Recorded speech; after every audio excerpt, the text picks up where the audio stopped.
لا حول ولا قوة إلا بالله العلي العظيم.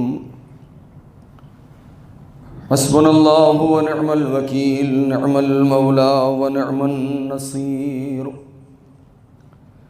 أعوذ بالله السميع العليم من الشيطان اللعين الرجيم. بسم الله الرحمن الرحيم. الحمد لله الذي لم يتخذ صاحبة ولا ولدا ولم يكن له شريك في الملك ولم يكن له ولي من الذل وكبره تكبيرا.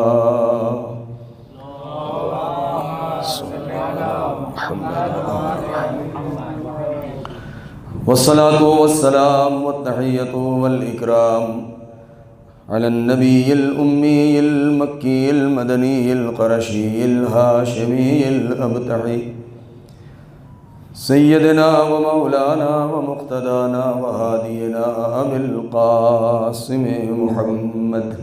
اللهم صل على محمد وآل محمد وعلى أهل بيته الطيبين الطاهرين المعصومين المظلومين الذين أذهب الله عنهم الرجس وطهرهم تطهيرا. اللهم صل على محمد وآل محمد. سلام على آل طه وياسين ولعنة الله على أعدائهم أجمعين من الآن إلى يوم الدين. أما بعد، قال الله الحكيم في كتابه الكريم. بسم الله الرحمن الرحيم. من المؤمنين رجال صدقوا ما عاهدوا الله عليه فمنهم من قضى نحبه ومنهم من ينتظر وما بدلوا تبدیلا. صلوات پڑھیں بر محمد و آل محمد.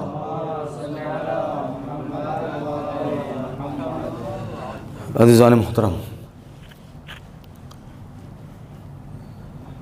علماء کرام رحمۃ اللہ علیہ عزیز، آیہ کریمہ کے ذیل میں مسلسل گفتگو چل رہی تھی،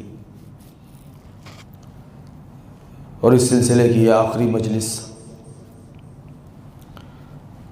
چونکہ وقت بہت محدود ہے اس لیے اختصار سے کام لینا ہے.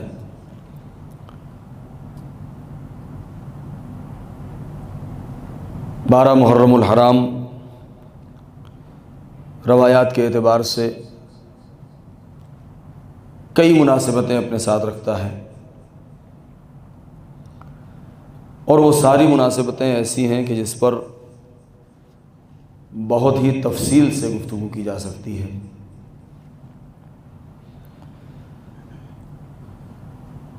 جن میں تین مناسبتیں بہت اہم ہیں. پہلی مناسبت دفن شہدائے کربلا.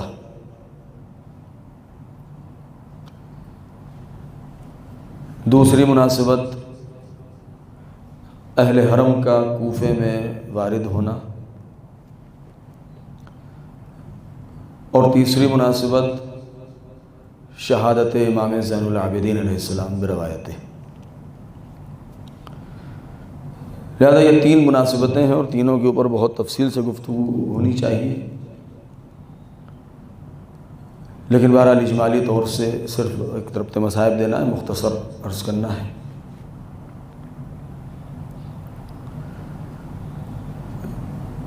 شہدائے کربلا جن کی میتیں 3 دن زمین گرم کربلا پہ پڑی رہیں.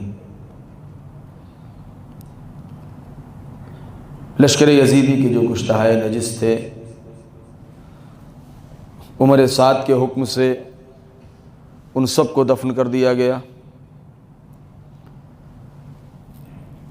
یہاں تک کہ لشکر حسینی کے بھی بعض افراد جو دفن ہو گئے تھے، جیسے جناب حر، یا اسی طریقے سے اور وہ افراد کی جن کے رشتہ دار یا جاننے اور پہچاننے والے عمر سعد کے لشکر میں تھے، لہذا کربلا سے کوچ کرتے کرتے اپنے چاہنے والوں، اپنے دوست احباب اور اعزاء کی میتوں کو دفن کر دیا تھا۔ صرف کچھ میتیں رہ گئی تھیں، جس میں سرکار سید الشہداء جناب ابو الفضل عباس، جناب قاسم، جناب علی اکبر، جناب علی اصغر، کیونکہ جناب علی اصغر کو 2 بار دفن کیا گیا، ایک بار خود سرکار سید الشہداء نے دفن کیا اور دوسری بار پھر خود سید سجاد نے دفن کیا۔ بہرحال ان سب چیزوں کو جاننے اور سمجھنے کی ضرورت ہے، جو حالات اس زمانے میں قائم ہو گئے تھے۔ اگر ان تمام حالات کے اوپر غور کیا جائے تو ایسی مصیبت کہ جو اہل بیت علیہ السلام نے برداشت کی ہے، اہل حرم نے میدان کربلا میں شاید تاریخ بشریت میں کسی نے برداشت نہیں کی۔ وہ زینب کبریٰ کہ جن کے اندر جو طاقت تھی، جو صلاحیت تھی، پروردگار عالم کی طرف سے جو ولایت حاصل تھی، ایک مرتبہ زبان کھول دیتی ہیں، اگر بد دعا کر دیتی ہیں تو سارے کے سارے اہل کوفہ، اہل شام اور لشکر نیست و نابود ہو جاتے ہیں، عذاب الہی نازل ہو جاتا۔ لیکن نہیں، حسین ابن علی نے تاکید کی تھی کہ میری بہن بد دعا کے لیے ہاتھ مت اٹھانا۔ تحلیل اگر کی جائے تو ایک تو مناسبت یہ کہ دفن شہداء کربلا کہ کس طریقے سے کہ ایک ہی وقت میں 2 پہلو ہمارے سامنے نظر آئے ہیں، ایک مظلومیت کا پہلو، دوسری طرف اعجاز کا پہلو۔ مظلومیت کا پہلو یہ ہے کہ وہی سید سجاد جن کے ہاتھوں میں ہتھکڑیاں ہیں، پیروں میں بیڑیاں ہیں، گلے میں طوق خاردار ہے، کمر میں لنگر ہے، مہار ناقہ ہاتھ میں ہے، پاپیادہ ہیں، اسیروں کا قافلہ لے کر کے شہر کوفہ جا رہے ہیں، شہر کوفہ میں وارد ہو رہے ہیں۔ دوسری طرف اعجاز کا پہلو یہ ہے کہ کوفے والے یہ سمجھ رہے ہیں، کوفے والے یہ دیکھ رہے ہیں کہ علی ابن الحسین ان کے قیدی ہیں، وہاں موجود ہیں، جبکہ وہی 12 محرم کو بطریق اعجاز آپ میدان کربلا میں بھی موجود تھے اور وہاں سرکار سید الشہداء اور بنی ہاشم کے جوانوں کی میتوں کو دفن کر رہے تھے۔ لہذا ایک طرف ان کا اعجازی پہلو ہے، وہ ولایت تکوینی، اور دوسری طرف وہ مظلومیت کا پہلو کہ جہاں آپ مرثیہ پڑھ رہے ہیں تو قدم قدم پر یہ اعلان کرتے جا رہے ہیں کہ ہمیں ترک و دیلم کے اسیروں کی طریقے سے شہر کوفہ میں داخل کیا گیا، کیونکہ اس زمانے میں ترک و دیلم کے اسیروں کی بہت بری حالت تھی، ان کی کوئی حیثیت، کوئی اوقات نہیں تھی، لوگ انہیں بہت ہی گرا ہوا سمجھا کرتے تھے۔ اس انداز سے یہ اہل حرم کا قافلہ، یہ ایک دوسرا پہلو۔ کوئی وقت نہیں ہے کہ میں تفصیلی گفتگو کروں۔ کربلا سے کوفہ، دراصل ہماری بزم میں جو افراد یہاں موجود ہیں کہ جو کربلا معلّہ کی زیارت کر چکے ہیں، کوفہ جا چکے ہیں، یعنی یہ وہ مصائب ہیں، وہ مصیبت ہیں کہ جس کو سمجھ پانا بہت سخت ہے، برداشت کر لے جانا بہت سخت ہے۔ ایک مضبوط انسان، بھائی میں نے بھی تجربہ کیا ہے، میں بھی گیا ہوں، آپ بھی گئے ہوں گے، ایک مضبوط انسان، کھایا پیا ہوا انسان کی جسے نہ پیاس ہو نہ بھوک ہو، بدن میں کوئی بیماری بھی نہ ہو، تکلیف بھی نہ ہو، صحت مند انسان، تیز چلنے والا، اگر وہ چاہے کہ وہ بغیر کسی زیادہ مشقت کے پہنچ جائے تو 3 دن کم سے کم، ورنہ 2 دن سے کم نہیں لگ سکتے۔ یعنی اگر کوئی یہ کہے کہ 2 دن میں ہم چلے گئے، ممکن ہے، محال نہیں ہے، لیکن بہت ہی مشکل ہے، کیونکہ مجھے خود وہ وقت یاد ہے کہ جب میں گیا تھا 1.5 دن، لیکن پھر کئی دن چلنے کے لائق نہیں رہ گئے تھے ہم لوگ۔ ایک مصیبت کا پہلو آپ یہ دیکھیں کہ یہ اہل حرم کا قافلہ کربلا سے 11 محرم کی صبح میں چلا ہے، اور 11 ہی محرم کی رات یعنی شب 12 دروازہ کوفہ پہ تھا۔ تاریخ پڑھیں آپ، کیونکہ 12 محرم کو کوفے میں وارد ہیں اہل حرم، 12، 13 اور 14 3 دن وہاں رہے، 15 کو یا 16 کو وہاں سے نکلے ہیں شام کے لیے۔ اب آپ اس کا تصور کریں ہم اور آپ کتنا روئیں، کتنا گریہ کریں، کیا کریں کہ ایک دن کے اندر وہ بھی بے کجاوا اونٹوں پر۔ اور اس کا راز اور سبب کیا تھا؟ اس کا راز اور سبب صرف ایک تھا کہ کتنی جلدی ہم کوفے پہنچ جائیں تاکہ ہمیں جلد سے جلد وہ انعام و اکرام ہم کو مل جائے جس کا وعدہ کیا گیا تھا۔ پھر سر سعد سے وعدہ ہوا تھا، عمر ابن سعد ابن ابی وقاص سے یہ وعدہ ہوا تھا کہ اگر تو حسین کو قتل کر دے گھیر کے تو تجھے رے کی حکومت مل جائے گی۔ حسین ابن علی نے جواب میں کہہ دیا تھا کہ تجھے رے کی حکومت کیا، رے کے کھیت کا ایک گندم کا ایک دانہ نصیب نہیں ہوگا، اور وہی ہوا۔ حسین کے سر کو بلا فاصلہ سر و تن میں جدائی کے بعد اس سر کو فوراً عمر سعد لے کر کے اسی وقت کوفے پہنچا ہے، نشانی کے طور پر دکھانے کے لیے کہ حسین کو ہم نے قتل کر دیا۔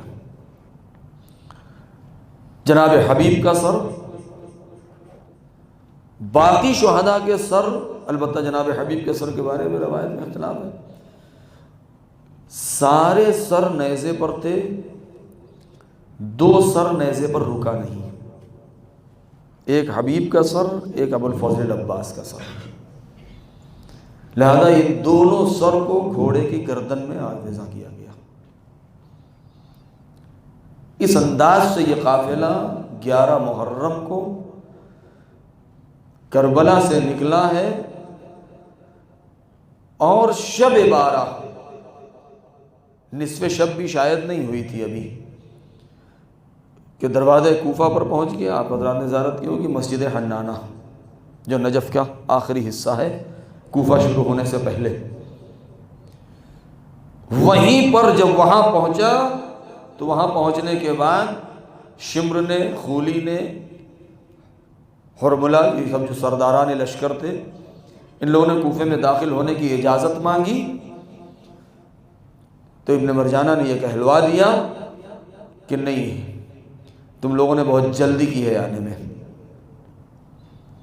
رات کی تاریکی ہے، لہذا انتظار کرو کل صبح کا کہ جب شہر ہمارا آراستہ ہو جائے۔ عزادارو، میں نے کل رات کی مجلس میں ایک جملہ کہا تھا، وقت نہیں ہے کہ میں فضائل اور اس طریقے سے رک دوں، میں نے سوچا تھا، لیکن بہرحال مجلس دیر میں شروع ہوئی۔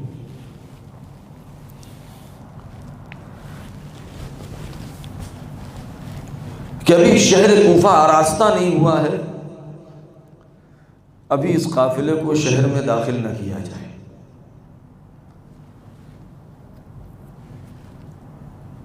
وجہ یہ تھی کہ اہل بیت کی، اہل حرم کی تشہیر کرنا مقصد تھا۔ ابن مرجانہ کو کے سلسلے میں بہتر جانتے ہیں کہ وہ ولد الزنا تھا، اس کا باپ بھی ولد الزنا تھا۔ حسین ابن علی نے اعلان بھی کیا ہے، ان الدعی ابن الدعی قد رکض یا رکض بین الصلۃ والذلہ، کہ وہ ناجائز باپ کی ناجائز اولاد کہ جس نے مجھے دو راہے پر کھڑا کر دیا ہے. کیونکہ مرجانہ ایک بدنام ترین فاحشہ تھی.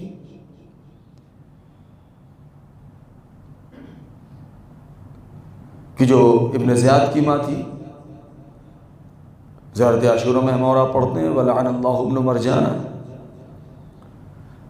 مرجانہ بیوی تھی، کہتے ہیں زیاد ابن ابی کی. زیاد ابن ابی کی ماں تھی سمیہ، وہ بھی عرب کی سب سے بڑی مشہور فاحشہ تھی، زانیہ تھی. یہی وجہ ہے کہ خود زیاد یعنی ابن زیاد، عبید اللہ ابن زیاد کا باپ زیاد، خود مولا علی نے جو خطوط لکھے ہیں اس کے نام یا جو مخاطب کیا ہے، تو آخر تک وہ بوڑھا ہو گیا، مر گیا، آخر تک اس کے باپ کا پتہ ہی نہیں چلا کون تھا. لہذا خود مولا علی نے بھی جب خط لکھے ہیں تو زیاد ابن ابی کے نام سے لکھا ہے کہ اپنے باپ کا بیٹا، کیونکہ باپ مشخص نہیں تھا. لہذا خود امام حسین علیہ السلام نے بھی عصر عاشور کی الا ان الدعی ابن الدعی قد رکزنی بین السلۃ والذلہ. ایسے ایسے افراد تھے. تب ایسے افراد کے سامنے کیسی حقیقت بیان کی جائے؟ ایک جملہ اس چیز کے لیے کافی ہے کہ آپ نے بھی پڑھا ہے، سنا بھی ہے مجالس میں، جناب ترمہ ابن عدی کا واقعہ کہ جو مناظرہ ہوا معاویہ سے، کہ جب دربار میں معاویہ کے پہنچے مولا علی کا خط لے کر کے، اور قد بلند تھا اور اونٹ کے اوپر بیٹھ کے گئے اور اس نے طنز کیا. یہ سارے واقعات آپ نے سنا ہے اور پڑھا بھی ہے مجلس میں. اور اس کے بعد پھر وہ اونٹ والا واقعہ پیش آیا ان کے ساتھ کہ ان کا اونٹ جو ہے وہ شام میں کسی نے چوری کر لیا. چوری کیا، ڈکیتی ڈال دیا، چھین لیا. اور اس کے بعد جناب ترمہ ابن عدی کہنے بھائی یہ میرا اونٹ ہے، مجھے دے دو. یہاں تک کہ بحث اتنی بڑھ گئی کہ یہ مقدمہ دائر ہو گیا اور پہنچ گیا دربار تک.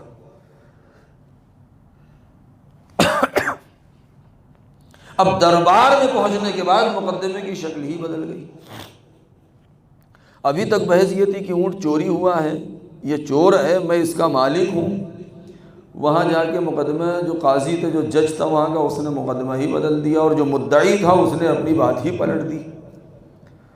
وہ کہہ رہا ہے کہ پہلی بات تو چوری بعد میں ثابت ہوگا، پہلے یہ تو ثابت ہو یہ اونٹ ہے یا اونٹنی ہے. یہ سارے واقعات آپ نے سنے ہیں. یعنی اونٹ کو اونٹنی کہہ دیا گیا، 50 آدمیوں نے گواہی بھی دے دی. اب آپ تصور دیکھیں، یہ وہ چیزیں ہیں کہ ہم اس کو ہنس کے اور مجلس کا نقطہ بنا کے اور ہم پیش کر دیتے ہیں، لیکن یہ اس وقت رونے کا مقام ہے، تعجب کرنے کا مقام ہے کہ شام جیسی جگہ پر کہ جہاں حکومت اسلامی کا ظاہری اعتبار سے مرکز ہے، جہاں تمام چشم عالم اسلام جو ہے وہ متمرکز ہے سرزمین شام کی طرف، کہ جو مطلق العنان حاکم ہے، حاکم اسلامی ہے اور بادشاہ ہے، سلطان وقت ہے، اس کے دربار میں پہنچنے کے بعد جو اپنے کو بہت بڑا کہہ رہا ہے کہ جس نے علی ابن ابی طالب سے ٹکر لیا ہے، کہ جس کا دادا پہنچ چکا تھا وہاں پر، دادا امیہ وہاں پہنچ چکا تھا، کہ جو ایک سرزمین تمدن مانا جاتا تھا شام، کیونکہ سب سے بدترین علاقہ مکہ مانا جاتا تھا، مکہ مدینہ یثرب طائف طف وغیرہ کا علاقہ عراق کا، چونکہ وقت طف جو ہے کربلا وغیرہ کا علاقہ، اور شام اور یمن تھوڑا متمدن مانا جاتا تھا کہ جہاں تہذیب پائی جاتی تھی. لہذا ایسی جگہ پر 50 آدمی آگے گواہی دے دیں کہ یہ اونٹ نہیں ہے اونٹنی ہے، تو اس کا مطلب یہ ہے کہ پورے شہر میں جتنے ہیں، وہاں جتنے گواہ ہیں، سب کے سب جھوٹے ہیں، سب کے سب مکار ہیں. خیر مجھے اس واقعے سے کوئی سروکار نہیں ہے، لیکن اصل نقطہ یہاں پر یہ ہے کہ جب 50 لوگوں نے گواہی دے دی کہ یہ اونٹ نہیں ہے اونٹنی ہے اور یہ اس آدمی کی ہے.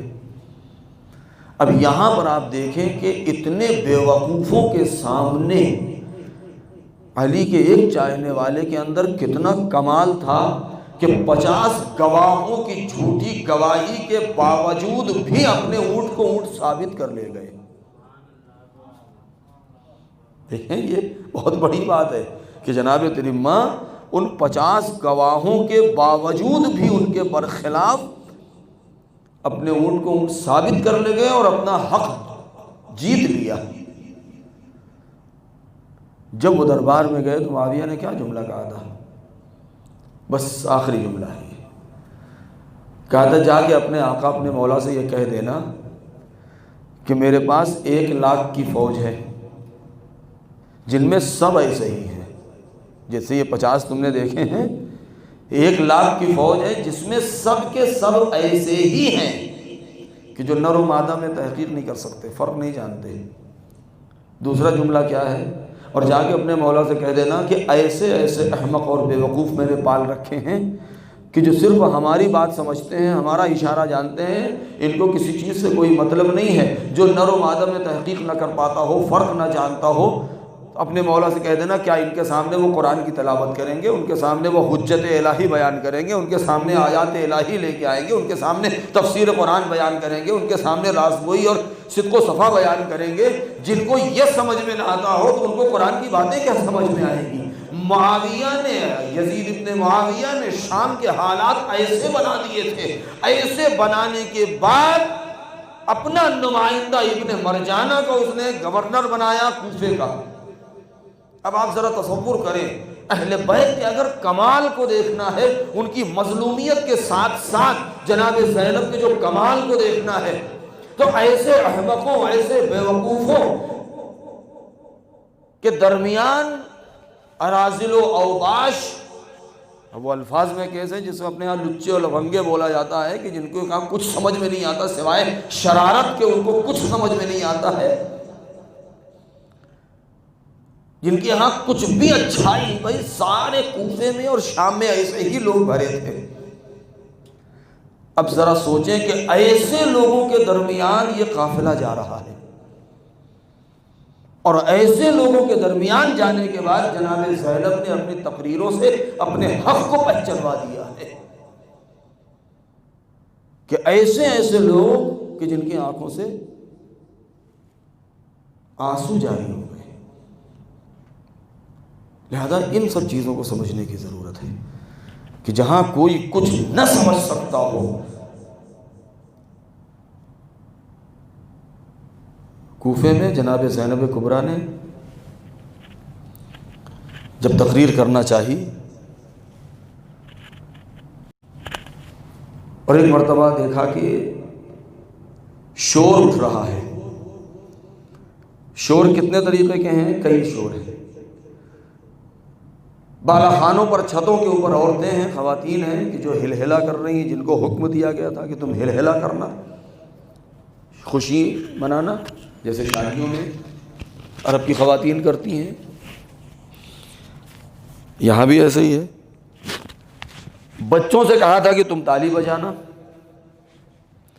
ایک طرف نقارہ بجانے والے تھے، ڈھول بجانے والے تھے، نقارہ بج رہا تھا فتح کا،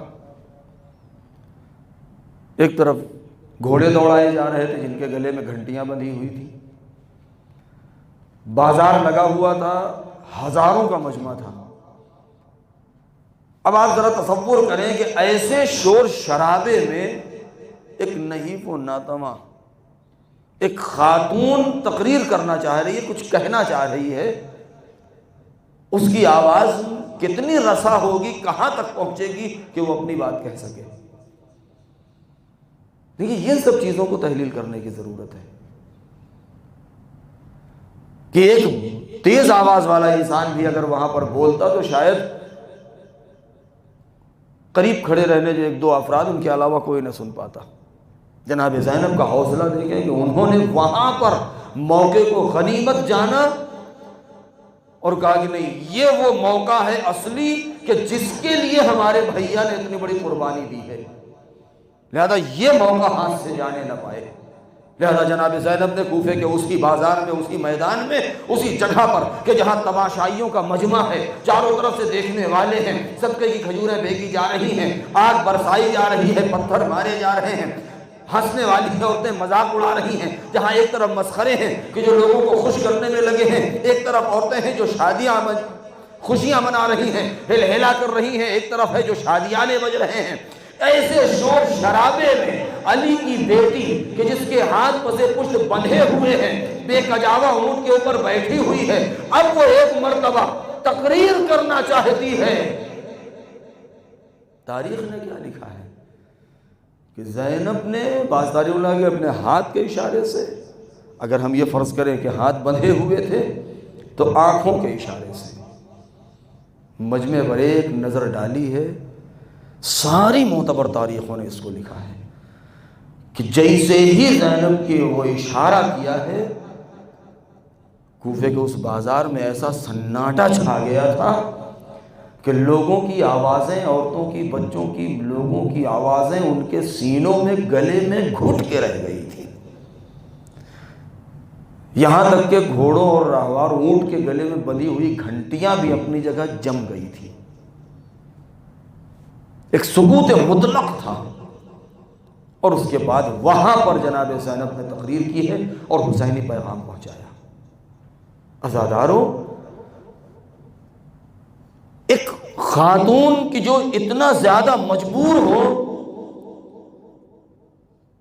کیسے حوصلہ پیدا ہو گیا؟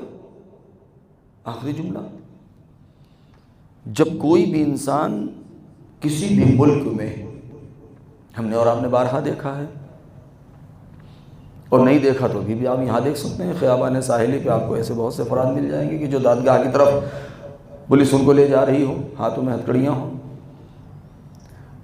اکثر افراد جب اس طریقے سے قیدی بنا کے لے جائے جاتے ہیں تو ان کا انداز یہ ہوتا ہے کہ ان کا سر جھکا ہوتا ہے، نظر نیچی ہوتی ہے، شرم ہوتی ہے، حیا ہوتی ہے، خجالت ہوتی ہے، احساس شرمندگی ہوتی ہے کہ کہیں کوئی پہچاننے والا نہ ہو۔ مجال ہے کسی سے ہم میں اور آپ میں جا کے اس قیدی سے پوچھ لیں کہ جس کے ہاتھ بندھے ہو کہ بھائی بتاؤ ذرا تم نے کیا جرم کیا ہے، آج اس چیز میں مبتلا ہو گئے ہو؟ نہ ہمارے اندر پوچھنے کی ہمت ہے، اور اگر پوچھ بھی لیں تو وہ بتائے گا ہی نہیں۔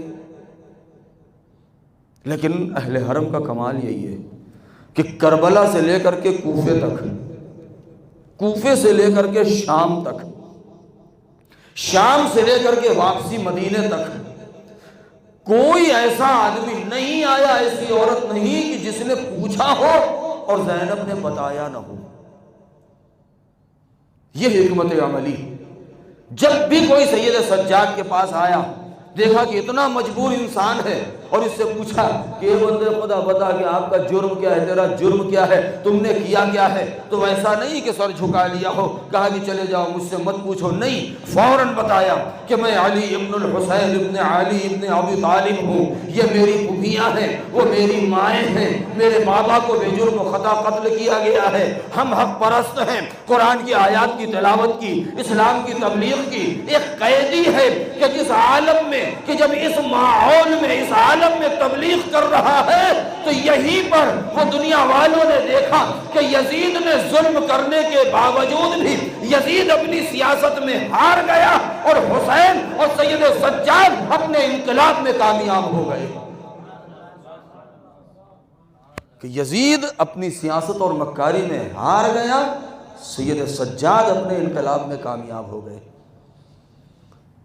بس عزادارو، یہ قافلہ لٹا ہوا کربلا سے اس انداز سے پہنچا ہے کوفے۔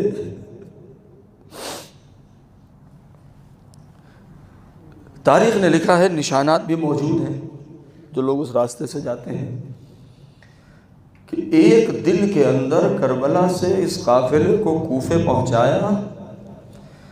آخری مجلس ہے،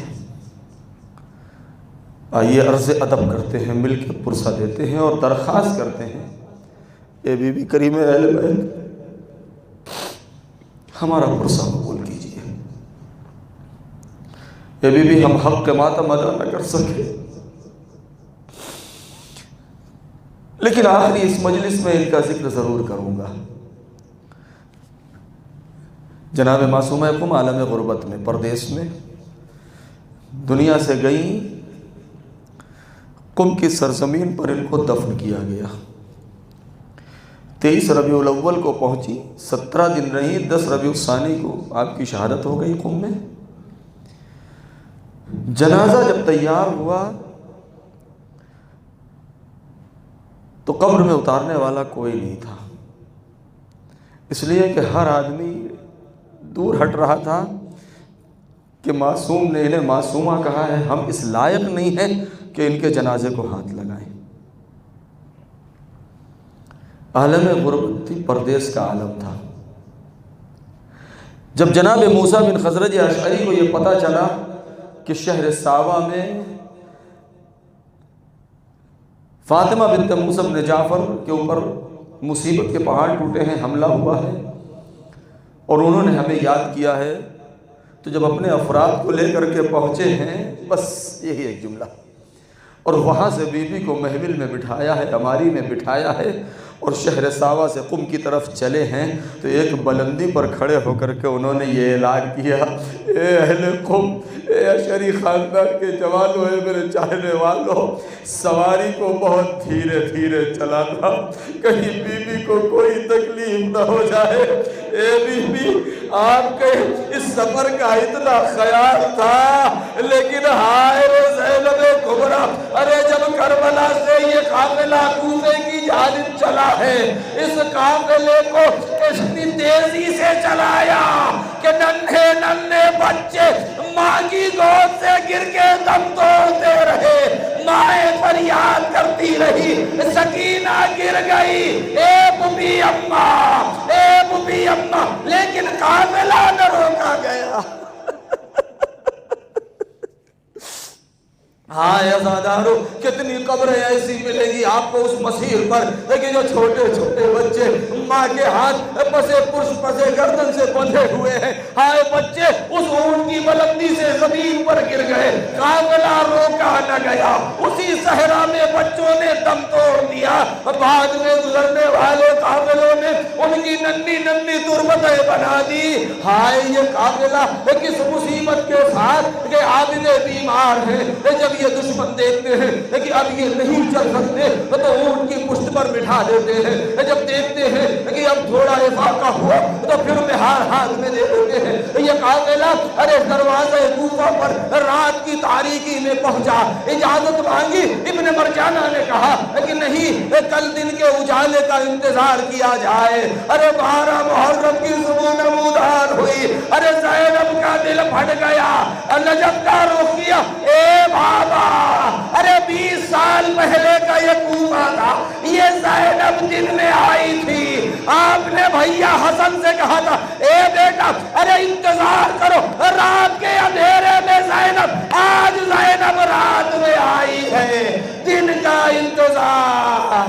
اے تماشا دیکھنے والوں، تماشا دیکھو، یہ نبی زادیاں ہیں جو بے مخنعو چادر لائی۔ وَسَيَعْلَمُ الَّذِينَ ظَلَمُوا أَيَّ مُنْقَلَبٍ يَنْقَلِبُونَ أَلَا لَعْنَةُ اللَّهِ عَلَى الْقَوْمِ الظَّالِمِينَ إِلَٰهِي بِحَقِّ الزَّهْرَاءِ وَأَبِيهَا وَبَعْلِهَا وَبَنِيهَا وَسَرِّ الْمُسْتَوْدَعِ فِيهَا۔ پروردگار ہمارے اس مختصر سی عزا کو قبول فرما۔ پروردگار ہمارا پرسہ، ہماری تسلیت ہمارے امام کی خدمت میں پہنچا دے۔ پروردگار ہمارے والدین اور سارے مومنین کے گناہوں کو بخش دے، جو اس دنیا سے گزر چکے ہیں ان کی مغفرت فرما۔ پروردگار جو بیمار ہیں ان کی شفائے کاملہ و عاجلہ مرحمت فرما۔ ہمارے امام کے ظہور میں تعجیل فرما، ہمیں ان کے جانثاروں میں شمار فرما۔ ماتم حسین یا حسین یا حسین۔